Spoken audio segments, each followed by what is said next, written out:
भाई साहब ये क्वेश्चन बहुत सारे बच्चे गलत कर देते हैं, इस वजह से मैं जेई मेंस और नीट वालों के लिए ये सॉल्व बना के लाया हूं ताकि कोई बच्चा गलत ना कर सके। मेरी बात पहले ध्यान से सुन लीजिएगा।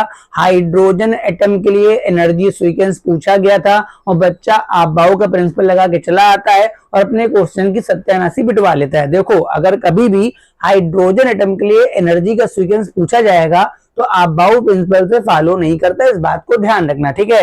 अगर हमसे हाइड्रोजन एटम के लिए पूछ रहा है तो ध्यान रखना प्रिंसिपल क्वांटम नंबर बढ़ने के साथ एनर्जी लगातार बढ़ती है। जैसे ये लिखा मैंने 1s से ज्यादा तो होगी 2s की, मगर बेटा इक्वल होगी 2p की, क्योंकि इन दोनों के जो 2 है मतलब कुल मिला के जो n की वैल्यू बराबर है, ठीक है। इससे ज्यादा किसका हो जाएगा बेटा 3s और बराबर में हो जाएगा 3p, बराबर में हो जाएगा 3d। कहना क्या चाह रहा हूं, जिनके जिनके मेरे पास n बराबर होते हैं, ठीक है ना, जिनके जिनके पास मेरे n बराबर होते हैं उनकी एनर्जी की वैल्यू सेम होती है, और अगर n इक्वल नहीं होगा तो एनर्जी की वैल्यू सेम नहीं होगी। हाँ, जिसका n ज्यादा होगा उसकी एनर्जी भी ज्यादा होगी। अब क्वेश्चन क्या पूछा गया, क्वेश्चन पढ़ लेते हैं। लिखा है which of the following is are not correct. छांटना है, क्या करना है, not correct with respect to the orbitals of hydrogen atom, ठीक है। बताना है कि हाइड्रोजन एटम के लिए कौन सा करेक्ट नहीं है। यहां देखो जरा, ये 1s 1 से ज्यादा 2 की एनर्जी, 2 से ज्यादा 3 की, 3 से ज्यादा 4 की, पहला सही लिखा है।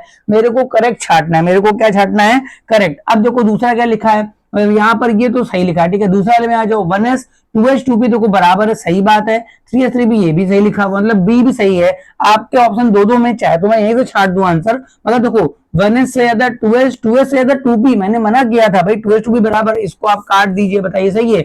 1s से ज्यादा 2s, 2s से ज्यादा 4 हो, देखो 4 और 3 में क्या हो गया कि 4 को उसने पहले कर लिया, 3 को बाद में कर दिया। मैंने क्या कहा था, n बढ़ेगा, n बढ़ेगा तो भाई साहब एनर्जी बढ़ेगी। मैंने कहा था n बढ़ेगा तो एनर्जी बढ़ेगी, तो ये आपका ऑप्शन डी भी गलत है।